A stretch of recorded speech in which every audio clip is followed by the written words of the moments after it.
Shalom Bapak Ibu, saudara-saudara yang diberkati oleh Tuhan. Sebelum kita mendengarkan kebenaran firman Tuhan, mari kita bersatu di dalam doa. Bapa di dalam Yesus, terima kasih kami ucapkan kepada Tuhan. Kami bersyukur karena kasih dan kemurahan Tuhan yang boleh memberkati kehidupan kami. Kami rindu ketika kami mendengarkan kebenaran firman Tuhan, hati dan pikiran kami dikuasai dengan kuasa Roh Kudus Tuhan. Berkati hati kami, agar hati kami tertuju kepada kebenaran firman-Mu. Dalam nama Yesus kami berdoa dan bersyukur pada Tuhan. Amin. Saudara-saudara, Bapak Ibu yang diberkati oleh Tuhan, firman Tuhan bagi kita pada saat ini dari Matius pasal 18 ayat 12 sampai 14. Matius pasal 18 ayat 12 sampai 14, kami akan membacakan firman Tuhan bagi kita. Demikianlah firman-Nya. Bagaimana pendapatmu jika seorang mempunyai 100 ekor domba dan seekor di antaranya sesat? Tidakkah ia akan meninggalkan yang 99 ekor di pegunungan dan pergi mencari yang sesat itu? Dan aku berkata kepadamu, sesungguhnya jika ia berhasil menemukannya, lebih besar kegembiraannya atas yang seekor itu daripada atas yang ke-99 ekor yang tidak sesat.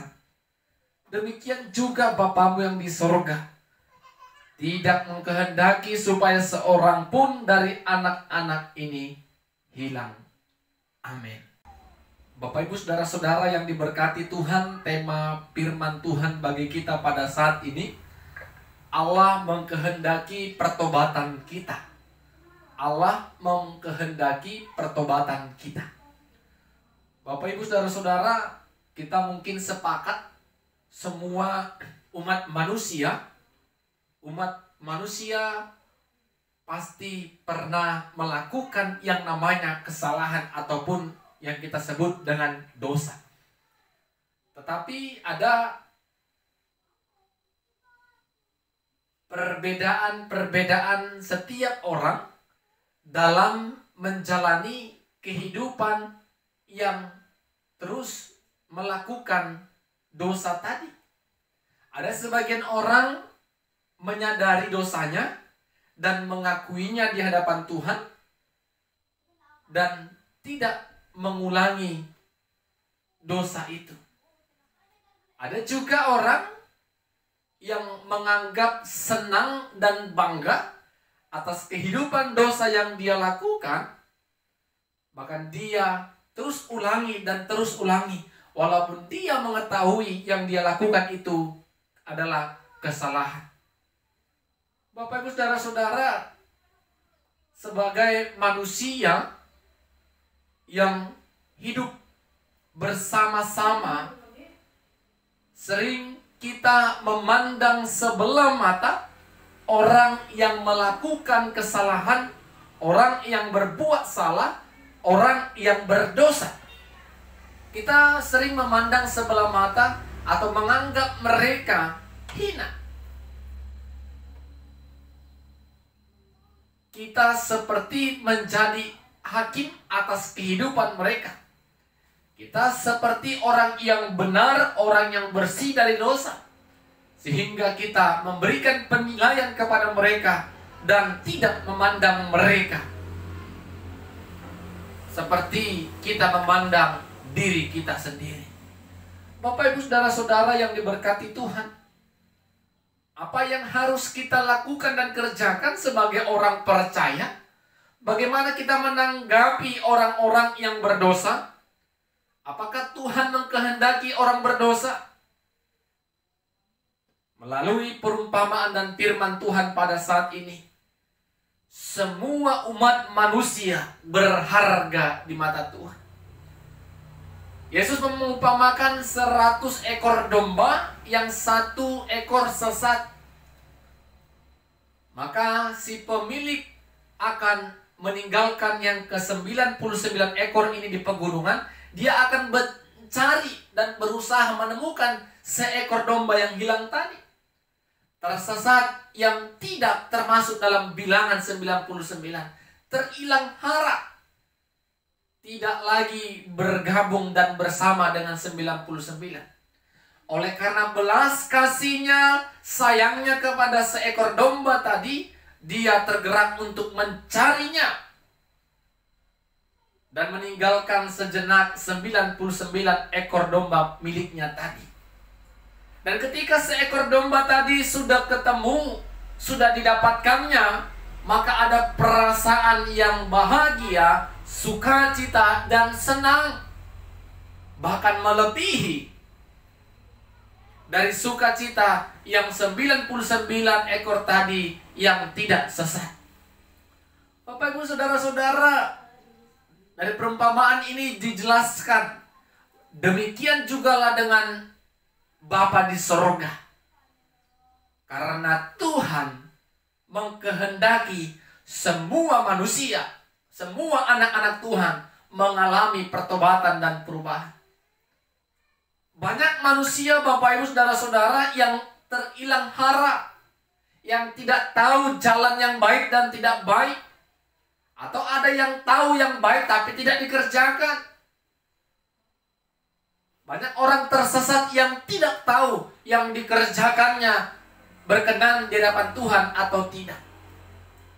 Bapak Ibu, Saudara-saudara, sebagai orang percaya, orang Kristen kita, orang yang diberkati dan orang yang menjadi berkat bagi sesama, kita harus juga bergumul atas kehidupan dosa mereka. Kenapa kita bergumul, Bapak Ibu Saudara-saudara? Apakah tidak seharusnya kita bangga karena kita sudah baik? Jangan pernah berbangga hati, Bapak Ibu, kita baik, orang-orang di sekitar kita berbuat dosa. Mari ikut bergumul agar mereka juga baik dan kembali kepada Tuhan melalui doa kita. Mari mencoba, Bapak Ibu, memberikan pendekatan kepada mereka dengan memberikan nasihat atau peringatan kepada mereka 4 mata, dengan mengatakan apa yang mereka lakukan sesungguhnya tidak benar di hadapan Tuhan. Kita gumulkan kehidupan mereka. Kita mau semua kita umat manusia bersama-sama dengan Tuhan dan kembali kepada Tuhan. Karena itulah yang dikehendaki oleh Tuhan. Bapak Ibu Saudara-saudara, Tuhan rindu dan mengharapkan, bahkan mengkehendaki semua kita anak-anaknya tidak ada yang tersesat. Mungkin saya yang tersesat, mungkin Bapak Ibu Saudara-saudara bahkan keluarga kita yang sedang tersesat. Tetapi ada kalanya Tuhan menuntun kita, mengingatkan kita melalui orang-orang yang ada di sekitar kita. Baik itu melalui pelayan gereja, melalui kebenaran firman Tuhan yang mungkin kita dengarkan, melalui orang-orang yang kita kasihi. Ketika kita ditegur dan diingatkan, kita harus bersyukur dan berbangga hati kalau orang-orang di sekeliling kita masih memiliki rasa kasih sayang kepada kita. Kita ingat, Bapak Ibu Saudara-saudara, mungkin kita yang tersesat, mungkin kita merasa sudah benar, tetapi melalui cerminan firman Tuhan kita salah. Mari berbalik kepada Tuhan. Dengarkan suara Tuhan yang memanggil kita, yang merindukan kita untuk kembali kepada kawanan-kawanan domba yang tidak tersesat. Jadi Bapak Ibu Saudara-saudara, serukan pertobatan. Serukan pertobatan kepada orang-orang yang mungkin ada di sekitar kita yang tidak berbuat sesuai dengan kehendak Tuhan. Jangan pernah bosan-bosannya untuk terus mengingatkan dan menegurnya di dalam kasih yang daripada Tuhan. Tuhan ingin kita bertobat. Melalui pertolongan Roh Tuhan, kita dimampukan untuk meninggalkan segala perbuatan-perbuatan yang tidak berkenan di hadapan Tuhan. Amin. Kita berdoa. Terima kasih kami ucapkan kepadamu ya Tuhan. Kami puji dan muliakan namamu. Kami bersyukur firman-Mu mengingatkan kami bersyukur dan bangga kalau Tuhan mengkehendaki pertobatan kami. Ketika kami tersesat, hilang arah, ajari kami dan ingatkan kami kuasa Roh Tuhan menjamah hati kami, sehingga kami boleh kembali dan berpaling kepada Tuhan dan melakukan kebenaran firman-Mu. Dalam nama Yesus kami berdoa dan bersyukur. Amin. Shalom. Tuhan Yesus memberkati kita semua. Shalom Bapak Ibu Saudara-saudara yang diberkati Tuhan. Sebelum kita mendengarkan firman Tuhan, mari kita berdoa. Terima kasih kami ucapkan kepadamu ya Tuhan. Kami bersyukur karena kasih-Mu menuntun kami untuk boleh mendengarkan kebenaran firman-Mu. Berkati kami dengan kuasa Roh Tuhan, agar firman Tuhan dapat kami mengerti, bahkan kami lakukan. Dalam nama Yesus kami berdoa dan bersyukur. Amin. Bapak Ibu Saudara-saudara yang diberkati Tuhan, firman Tuhan bagi kita pada saat ini dari Lukas pasal 14 ayat 25 sampai 33. Lukas pasal 14 ayat 25 sampai 33. Kami akan membacakan firman Tuhan bagi kita. Demikianlah firman-Nya. Pada suatu kali banyak orang berduyun-duyun mengikuti Yesus dalam perjalanannya. Sambil berpaling ia berkata kepada mereka, "Jikalau seorang datang kepadaku dan ia tidak membenci bapaknya, ibunya, istrinya, anak-anaknya, saudaranya laki-laki atau perempuan, bahkan nyawanya sendiri, ia tidak dapat menjadi muridku. Barang siapa tidak memikul salibnya dan mengikut aku, ia tidak dapat menjadi muridku. Sebab siapakah di antara kamu yang kalau mau mendirikan sebuah menara tidak duduk dahulu membuat anggaran biayanya, kalau cukup uangnya untuk menyelesaikan pekerjaan itu, supaya jikalau ia sudah meletakkan dasarnya dan tidak dapat menyelesaikannya, jangan semua orang yang melihatnya mengejek dia." Sambil berkata, orang itu mulai mendirikan, tetapi ia tidak sanggup menyelesaikannya. Atau raja manakah yang kalau mau pergi berperang melawan raja lain, tidak duduk dahulu untuk mempertimbangkan apakah dengan 10.000 orang ia sanggup menghadapi lawan yang mendatanginya dengan 20.000 orang? Jikalau tidak, ia akan mengirim utusan selama musuh itu masih jalan untuk menanyakan syarat-syarat perdamaian. Demikianlah pula tiap-tiap orang di antara kamu yang tidak melepaskan dirinya dari segala miliknya tidak dapat menjadi muridku. Amin. Bapak Ibu Saudara-saudara yang diberkati Tuhan, tema firman Tuhan bagi kita pada saat ini, mengikut Tuhan dengan sungguh-sungguh. Mengikut Tuhan dengan sungguh-sungguh. Seorang pemimpin pasti akan berusaha semaksimal mungkin agar banyak orang-orang yang mau ikut di dalam kepemimpinannya. Orang-orang yang mau ikut berpartisipasi atas kepemimpinan yang sedang dia pimpin. Bapak Ibu Saudara-saudara, pemimpin suka pada umumnya banyak orang-orang yang mengagungkan namanya, orang-orang yang meninggikan namanya dan memuji-muji dia, dan kagum melihat setiap perkataan-perkataan yang diutarakannya. Itu kesan sebagai pemimpin dunia. Berbeda dengan Yesus. Ketika Yesus mulai dikenal oleh banyak orang di setiap daerah-daerah, namanya mulai tersiar. Bahkan firman Tuhan tadi kita baca, semua orang berduyun-duyun mengikuti Yesus. Seharusnya Yesus senang melihat banyaknya orang yang mengikuti dia.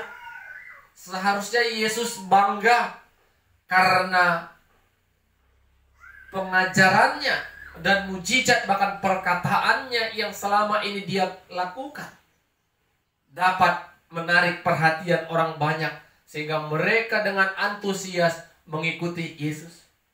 Tetapi Yesus tahu, Bapak Ibu Saudara-saudara, bahwa mereka yang mengikut dia yang berduyun-duyun ini tidaklah sungguh-sungguh mengikut Dia sebagai Tuhan dan Juru Selamat. Sehingga Yesus dengan tegas mengatakan, barang siapa yang mau mengikut aku, dia harus siap dibenci oleh bapaknya, ibunya, saudaranya, keluarganya, bahkan nyawanya sendiri pun siap demi mengikut Yesus dipertaruhkan.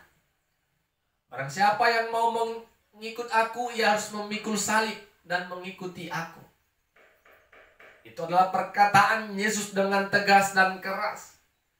Karena Yesus mau orang-orang yang mengikut Dia benar-benar orang yang memprioritaskan Kristus dalam kehidupannya.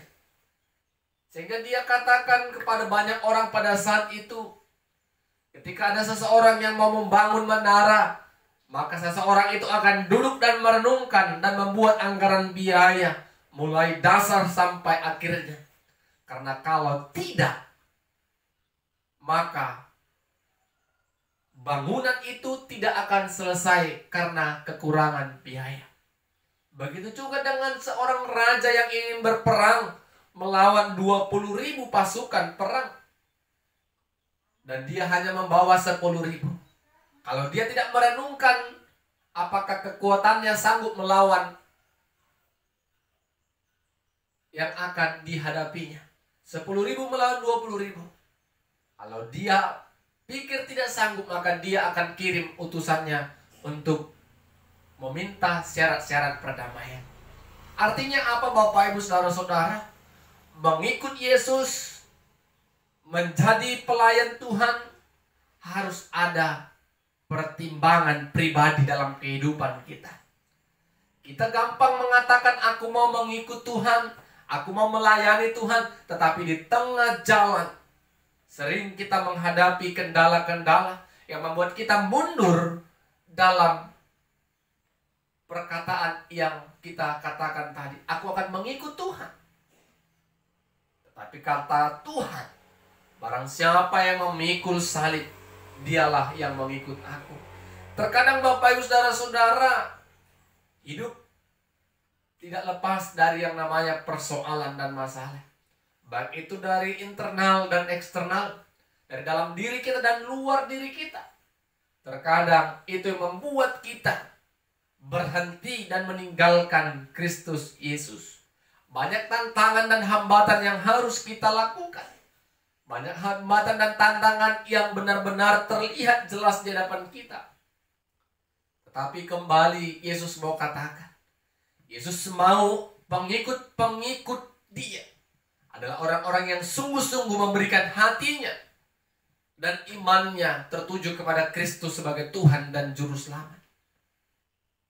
Bapak Ibu Saudara-saudara, kita merenungkan, mengikut Tuhan adalah bagian dari hidupku. Percaya kepada Kristus adalah bagian hidupku. Jadi apapun yang terjadi di hadapan kita, itu tidak menjadi tantangan atau hambatan bagi kita untuk setia kepada Dia, untuk setia mengikut Tuhan. Mari Bapak Ibu Saudara-saudara, kita merenungkan seperti seorang yang membangun menara tadi. Kita merenungkan seperti raja yang mau berperang tadi. Merenungkan, apakah saya bisa mengikut Tuhan? Pasti kita semua bisa kalau ada kemauan. Karena Tuhan menolong kita di tengah-tengah banyaknya tantangan yang harus kita hadapi. Jangan pernah andalkan diri kita untuk menghadapi kehidupan ini, tapi andalkan Tuhan yang ikut campur tangan di dalam kehidupan kita. Amin, kita berdoa. Tuhan, terima kasih firman-Mu mengingatkan kami kembali untuk menjadi pengikut Tuhan yang sungguh-sungguh. Ajari kami untuk setia mengikut Tuhan. Kami dapat bertahan dalam setiap persoalan dan pergumulan kehidupan kami. Tuhan menolong kami. Dalam nama Yesus kami berdoa dan bersyukur. Amin. Shalom, Tuhan Yesus memberkati kita semua. Shalom Bapak Ibu Saudara-saudara yang diberkati oleh Tuhan. Sebelum kita mendengarkan kebenaran firman Tuhan, mari kita bersatu di dalam doa. Kami puji dan muliakan nama-Mu ya Tuhan, yang memberkati dan memelihara kehidupan kami. Oleh karena kasih dan kemurahan Tuhan menuntun kami untuk boleh mendengarkan kebenaran firman Tuhan. Biarlah kuasa Roh Kudus Tuhan nyata dan menghampiri kami ketika kami mendengarkan firman-Mu. Dalam nama Yesus kami berdoa dan bersyukur kepada Tuhan. Amin. Bapak, Ibu, Saudara-saudara yang diberkati Tuhan, kita akan mendengarkan firman Tuhan dari Mazmur pasal yang ke-51, ayat pertama sampai ayatnya yang ke-10. Mazmur pasal 51, ayat pertama sampai ayat yang ke-10. Kami akan membacakan firman Tuhan bagi kita. Demikianlah firman-Nya. Untuk pemimpin biduan, Mazmur dari Daud. Ketika Nabi Natan datang kepadanya setelah ia menghampiri Betseba. Kasihanilah aku ya Allah, menurut kasih setiamu. Hapuskanlah pelanggaranku menurut rahmat-Mu yang besar. Bersihkanlah aku seluruhnya dari kesalahanku, dan tahirkan aku dari dosaku. Sebab aku sendiri sadar akan pelanggaranku. Aku senantiasa bergumul dengan dosaku. Terhadap engkau sajalah aku telah berdosa, dan melakukan apa yang kau anggap jahat. Supaya ternyata engkau adil dalam putusanmu, bersih dalam penghukumanmu. Sesungguhnya dalam kesalahan aku diperanakan, dalam dosa aku dikandung ibuku. Sesungguhnya engkau berkenan akan kebenaran dalam batin, dan dengan diam-diam engkau memberitahukan hikmat kepadaku. Bersihkanlah aku daripada dosaku dengan hisop, maka aku menjadi tahir. Basuhlah aku, maka aku menjadi lebih putih dari salju. Biarlah aku mendengar kegirangan dan sukacita. Biarlah tulang yang kuremukan bersorak-sorak kembali. Amin. Saudara-saudara, Bapak Ibu yang diberkati Tuhan, tema firman Tuhan bagi kita pada saat ini, mengakui dosa di hadapan Tuhan. Mengakui dosa di hadapan Tuhan. Bapak Ibu, Saudara-saudara, dosa selalu membayang-bayangi setiap kehidupan umat manusia, terlebih kita orang-orang percaya. Setiap hari mungkin kita diperhadapkan dengan dosa. Bahkan dosa itu sering kita lakukan secara sengaja atau tidak sengaja. Bapak Ibu Saudara-saudara, ada orang yang melakukan kesalahan, dia anggap itu adalah hal yang biasa, hal yang lumrah, namanya manusia. Ada juga sebagian orang yang berusaha menutupi kesalahan-kesalahan yang dilakukannya kepada sesamanya. Tetapi ada juga sebagian orang-orang percaya yang mengakui kesalahannya dan datang kepada Tuhan dan mohon ampun. Bapak Ibu Saudara-saudara, kalau kita baca dengan seksama bagaimana Raja Daud melalui mazmurnya, nyanyiannya, kita mendengarkan bagaimana Daud menyadari kehidupannya sesungguhnya sudah berdosa. Kehidupannya melakukan kejahatan, dosa, hal yang tidak berkenan di hadapan Tuhan, suatu kekejian di hadapan Tuhan. Ketika Nabi Natan menegurnya karena Daud mengambil Betseba. Bapak Ibu Saudara-saudara, kalau kita baca, ketika Natan menegurnya, Daud sadar. Daud datang kepada Tuhan dan minta ampun. Daud datang dan bermohon, Tuhan bersihkanlah aku dari dosa, tahirkan aku.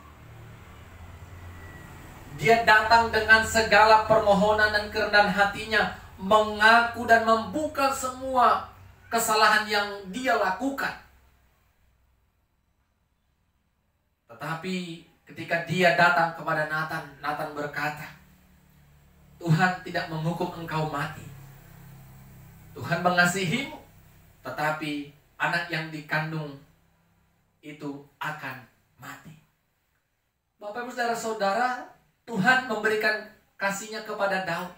Tetapi konsekuensi dari perbuatan dosa atau kejahatan yang dilakukan Daud tetap berjalan. Anak yang dikandung dari hubungannya itu mati. Konsekuensi dosa, konsekuensi kesalahan kita terhadap Tuhan tetap harus kita jalani. Tetapi sesungguhnya Allah itu murah hati. Allah itu memberikan kita pengampunan dan berbelas kasih bagi setiap orang yang mau datang dan minta ampun kepada Tuhan. Bapak Ibu Saudara-saudara yang diberkati Tuhan, mengakui dosa itu penting. Itu menunjukkan kalau kita adalah orang yang rendah hati di hadapan Tuhan dan di hadapan sesama. Jangan menganggap diri terus selalu benar, aku tidak berdosa kepada sesama dan kepada Tuhan. Itu adalah orang yang sombong. Orang yang rendah hati adalah orang yang tahu apa yang dilakukannya adalah hal yang tidak berkenan kepada Tuhan. Ketika kita datang dan mengakui kesalahan kita, maka Tuhan yang murah hati itu, Tuhan yang berbelas kasih itu akan mengampuni segala dosa kita dan membersihkan dosa kita. Itu yang dilakukan Allah. Kita umat manusia yang berdosa, tetapi kasih Allah yang besar mengutus Kristus Yesus anaknya yang tunggal yang harus mati di kayu salib untuk menebus dosa kita. Bapak Ibu Saudara-saudara, jangan pernah kita berusaha semaksimal mungkin untuk tidak menceritakan atau mengatakan kepada Tuhan segala kejahatan yang mungkin pernah kita lakukan. Tuhan berikan kita kesempatan. Tuhan berikan kita waktu untuk mengalami perubahan. Mari Bapak Ibu Saudara-saudara, akui kesalahanmu. Akui kesalahan kita kepada orang-orang yang kita kasihi. Terlebih kepada Tuhan. Karena itu menunjukkan kita adalah pribadi yang memiliki kepribadian yang rendah hati. Kita tidak mau menjadi pribadi yang sombong, yang terus mengatakan aku benar, aku tanpa ada kesalahan, aku tidak ada sedikit pun cacat dalam kehidupanku. Hal itu tidaklah berkenan di depan Tuhan. Daud yang begitu memiliki kesalahan yang besar dengan mengambil Batseba, istri dari Uria, dengan mengutus Uria untuk berperang dan berdiri di barisan yang paling depan, sehingga Uria mati, Batseba menjadi istri Daud. Itu adalah kekejian di mata Tuhan. Daud menyadari itu. Mari Bapak Ibu Saudara-saudara, kita sadar akan kejahatan yang kita lakukan. Ketika kita sadar, kita minta ampun kepada Tuhan, agar Tuhan yang pemurah itu membersihkan kita dari dosa. Mari hidup berendah hati, mau mengakui diri kita. Kita punya keterbatasan dan kekurangan. Tuhan menolong kita. Amin. Kita berdoa. Terima kasih ya Tuhan buat kebenaran firman-Mu yang telah kami perdengarkan dan dengarkan bersama-sama. Kami percaya kami manusia yang lemah punya keterbatasan. Tapi dengan kuasa Roh Tuhan yang akan menolong kami untuk melakukan kebenaran firman Tuhan. Ajari kami untuk mau mengakui dan memiliki pribadi yang rendah hati. Mengakui dosa kami kepada sesama, terlebih kepada Tuhan. Sehingga Tuhan yang murah hati telah menebus dosa kami. Dalam nama Yesus kami berdoa dan bersyukur pada Tuhan. Amin. Shalom. Tuhan Yesus memberkati kita semua.